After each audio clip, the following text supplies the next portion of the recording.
7 बजे से national highway बंद है, जिसके बाद सड़क के दोनों तरफ वाहनों के साथ यात्री भी जाम में फंसे हुए हैं। 3 दिन से हो रही बारिश के चलते जिले की 22 ग्रामीण सड़कें भी मलबे की वजह से बंद पड़ी।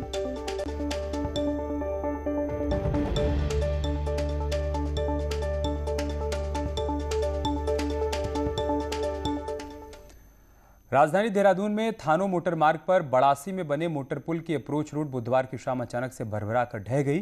पुल पर साइकिल से गुजर रहे 3 बच्चे भी मलबे की चपेट में आकर मामूली रूप से घायल हो गए। अप्रोच रोड के ढहने से पुल पर खतरा बना हुआ है। प्रशासन के द्वारा एहतियातन सड़क को यातायात के लिए बंद कर दिया गया है। नेशनल हाईवे के अधिकारियों ने भी रात को मौके का निरीक्षण किया। इस दौरान उन्हें ग्रामीणों के आक्रोश का सामना भी करना पड़ा।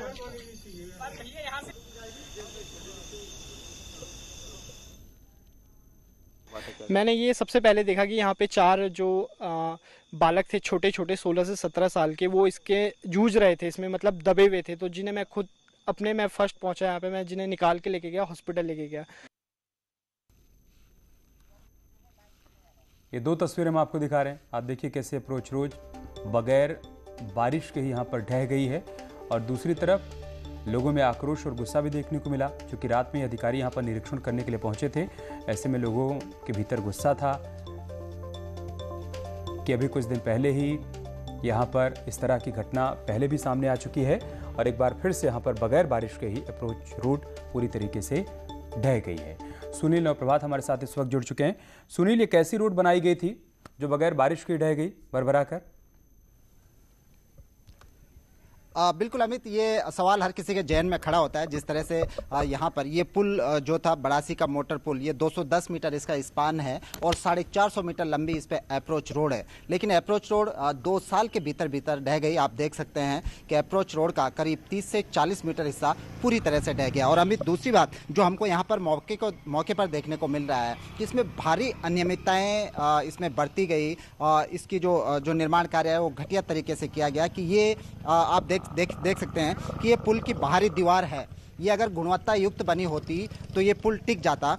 पुल के दोनों ओर इसी तरह की एक दीवार डालकर बीच में पूरा का पूरा मलबे से ये सड़क पाट दी गई और उसका नतीजा ये रहा कि 2 साल के भीतर बिना बारिश के ये सड़क पूरी तरह से ढह गई। इससे इस मार्ग पर पूरी तरह से जो यातायात ठप था, जो जौलीग्रांट एयरपोर्ट के लिए जाते थे सड़क, इसके अलावा अन्य दर्जनों गाँव को जोड़ती थी, वो सड़क पूरी तरह से यहाँ पर बंद कर दी गई। और ऐसा पहली बार नहीं हुआ है अमित। 2018 में भी इसी रोड पर एक नवनिर्मित जो पुल था भोपाल पानी में, वो उद्घाटन से पहले ही उसकी भी अप्रोच रोड ठीक इसी तरह से ध्वस्त हो गई थी। तब जांच में पाया गया कि इसमें भारी अनियमितताएं थी। जो इसका डिजाइन था वो डिजाइन मानकों के अनुरूप नहीं था और तब तत्काल 4 NH के 4 इंजीनियर सस्पेंड कर दिए गए थे। ठीक उसी तरह का नज़ारा, वही खामियां इस पुल पर भी देखने को मिल रही है। अब देखना होगा कि सरकार और विभाग इसको कितनी संवेदनशीलता से लेते हैं। जी ठीक है, बहुत शुक्रिया आपका हमारे साथ जुड़ने के लिए और जानकारी हम तक पहुँचाने के लिए।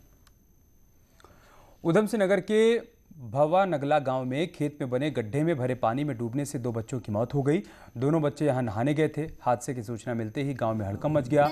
मौके पर पहुंची पुलिस ने शव को कब्जे में लेकर पोस्टमार्टम के लिए भेज दिया है। पुलिस के मुताबिक बरसात के पानी से भरे गड्ढे में 5 बच्चे नहाने गए थे, जिनमें से 2 की डूबने से मौत हो गई।